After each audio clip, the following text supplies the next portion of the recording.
So today I'm joined on the podcast by Lacey, International Fraud Manager for Orange and also a Cabinet Member for Newport County Council as well. Hi Laura, how are you? Good, thank you. Good, how are you? Yeah, good, thank you. So let's get into it. So first of all, obviously following our last conversation, I know we discussed quite a number of things last time we spoke.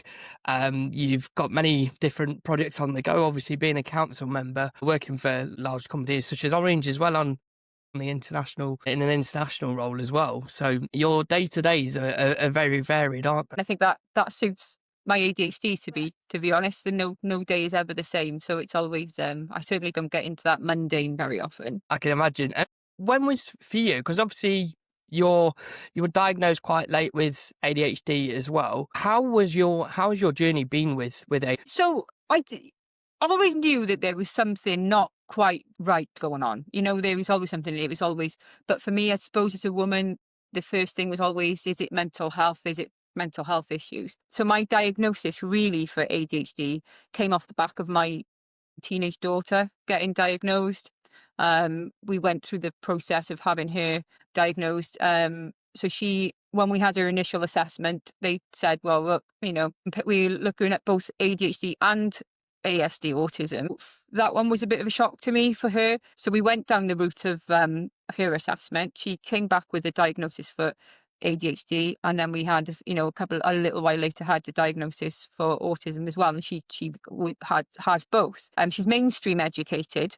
And really, something in the back of your head, or since there's something going on here that isn't just a little girl being difficult or upset a lot. There's something isn't right. So obviously I said that's why we went down that route when she hit high school. And what happened with her was almost when she got the dual diagnosis, she sort of wrote herself off. And I saw this, sensed this, well, I can't really, there's nothing for me now in that sense. And I sort of sat there and thought, but her traits are very much like, I see a lot of myself in her. And I thought, right, how do I do this? Because I've done okay in my life now. It's taken me a long time, and don't get me wrong, I'm in a good place now, but there's been trauma along the way of getting here, and now I understand why. So I'm very fortunate with the company that I work for. It was available through an assessment through private healthcare, and so I went down that route myself because I knew I had ADHD. There's no way that I could have run my life the way I run my life without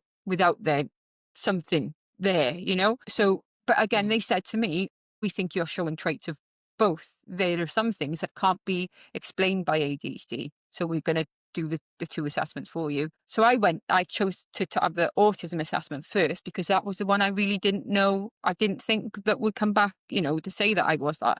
So I went down that route, had the tests, came back as first of all with autism spectrum disorder.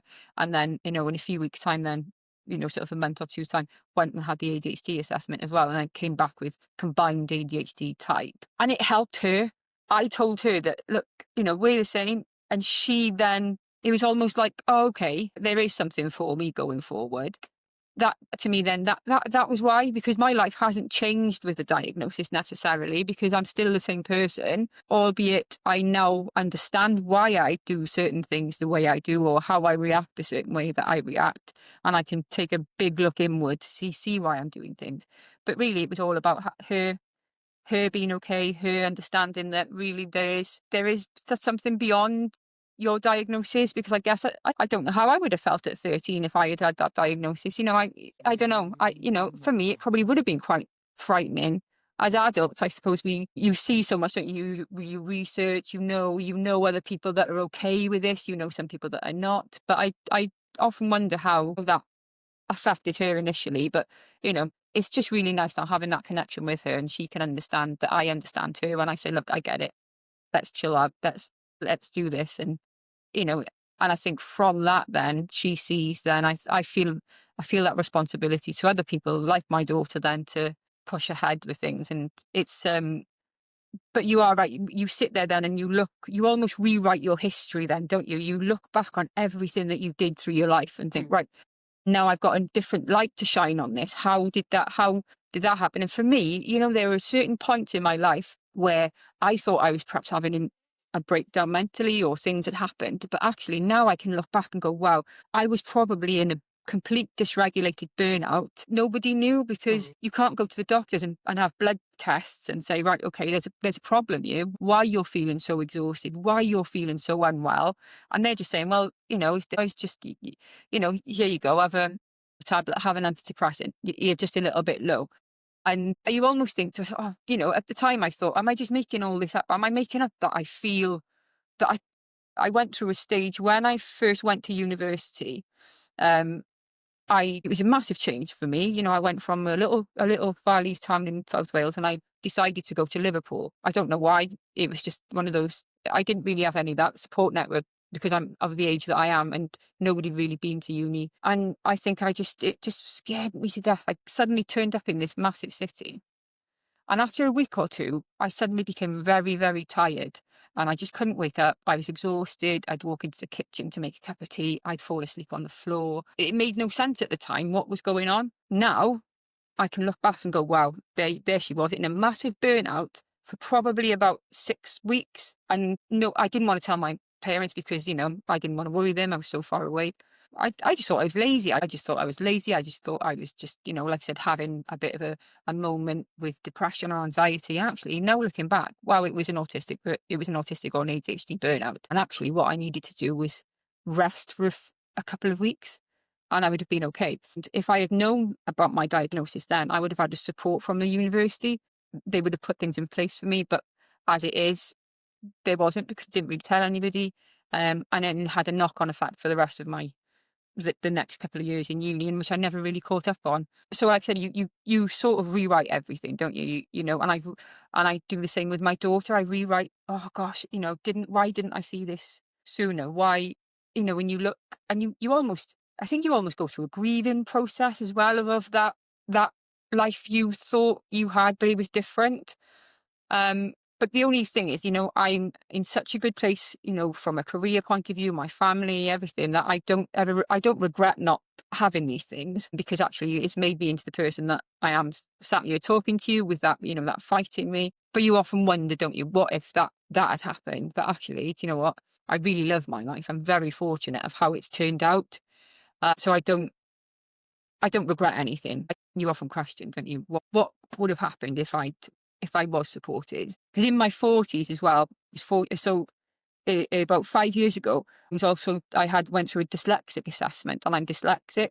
And again, that's why I couldn't put pen to paper. I can convey my thoughts very well verbally. I work in data for the company and in fraud, so I never really needed that way. And again, that to me went, right, that's why you couldn't thrive in university, because you couldn't really convey your thoughts very well on paper.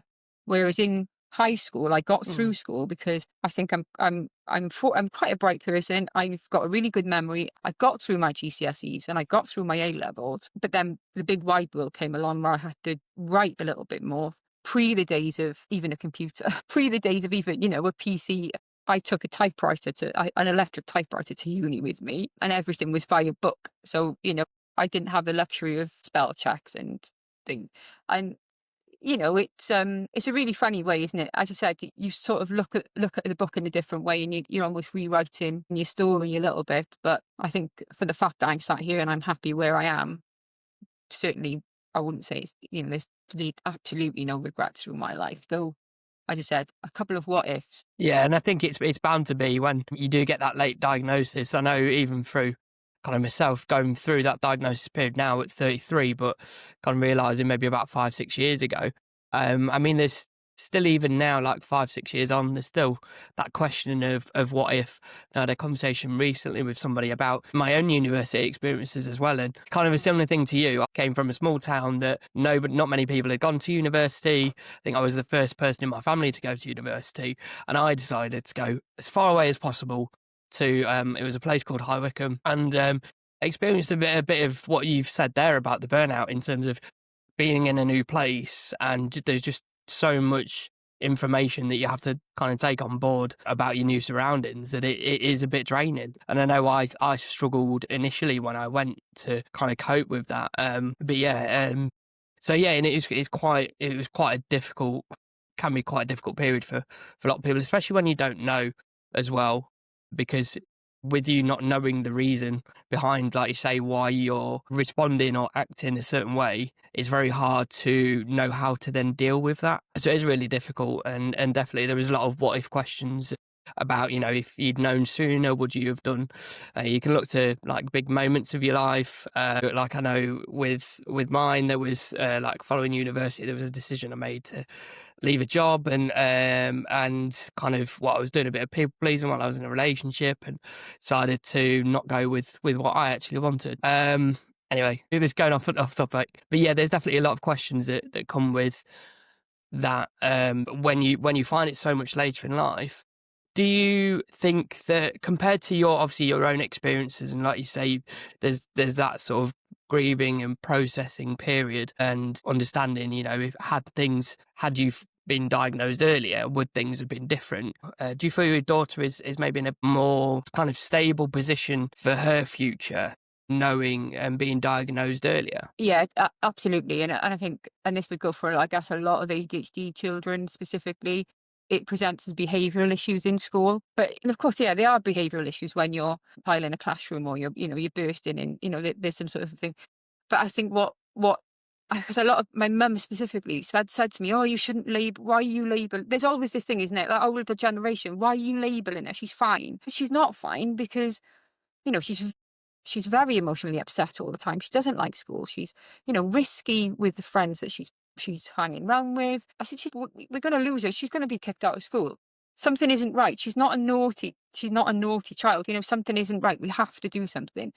And then, so we did that. We went down that route. And I have to say, the school of now, there's a battle. There was a battle with, what she needs, how we put this in place, how we work with them. But the turnaround in her is so profound. It took time. It took time for her, it took time for the school, it took time for all of us to understand what she needed. And her adjustments in school are very minimal, very minimal. She like I said, she's mainstream educated, she's a bright girl.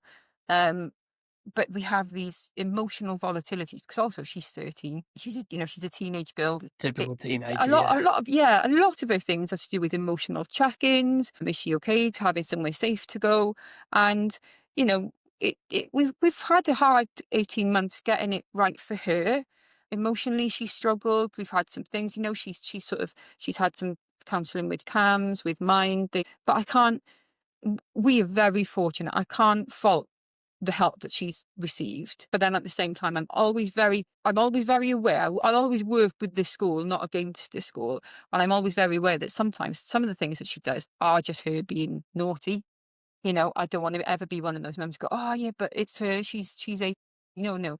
I always try and break down with the school, right? What caused this today? Was it dysregulation or is she's just not being very well behaved today? And if it's the dysregulation and lack of understanding often by a supply or a cover teacher that don't understand these children, and then I'll address that with the school and say, look, she wouldn't have done this. We have this issue.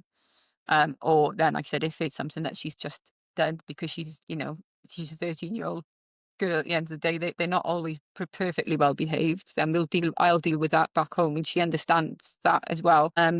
She's also, I think she's got with me, she feels safe with me. Funny enough, she came and we were sat watching TV last night, or sat on my bed, and I do the same with her sometimes. She said, "Oh, I always fall asleep around you, mum," and sort of her dad, "Oh, that's because mum's your safe place," and I think that's what she's got, and it's allowed her to be really open with me with things as well, which is nice, of how she's feeling quite emotionally, which can be difficult. I could never have some of the things that she says to me, how she's feeling, because it was different. It was different times, and it's not that relationship. And I'm lucky that she feels that way with me at the moment. Things can always change. Get into things, but she's got an understanding of how she feels now and why she feels this way. The family have got an understanding, that if she's having a bit of a meltdown in the mornings, rather than going on at her, come on, let's go, we've got to go to school. We all know now, take a step back. She'll be okay in about 5 or 10 minutes. But if you keep going at her in her face, going, come on, where are you? What are you doing? The same as I feel. Oh, leave me alone 5 minutes. Why do we always do this to our children when they say, Mum, I'm okay, but no, you've got 10 minutes. You need to be here. if somebody does that to an adult, you would just say, "No, hang on." So we've become very aware of how she feels. She's very lucky. We found her thing, and her thing is horses and animals. And now she spends a lot of time around around horses. We're fortunate. We don't have we don't have a horse for her, but she has a lone horse. A few days a week, and it's completely been a turnaround for her. She's so lucky. We have found her thing at the moment as it is, and it's her safe place. And when she's upset, she's come out of school upset, something's happened, she can't regulate those emotions with people around her all the time. She comes in the car, I have a look at her and sort of go, right, are you okay? No, she's not okay. Right, okay, let's go home, let's get your head together. Are you going to go and see the horse today? Are you going to go to the horse? Well, yeah, of course I am. And she goes there, and she has sees this horse, and she grooms this horse, and you can almost see this tension drop, this. And I just love that we found that for her, and she's so lucky that we found that for her. But it's really hard for what hurts me, and what I just constantly feel all the time is that not everybody's as lucky as she is. And I think that's that motor that keeps me going, is how do I help all those other people? What can I do to give everybody else that chance that she's got in that way? Because it really wasn't a lot. It's not a lot.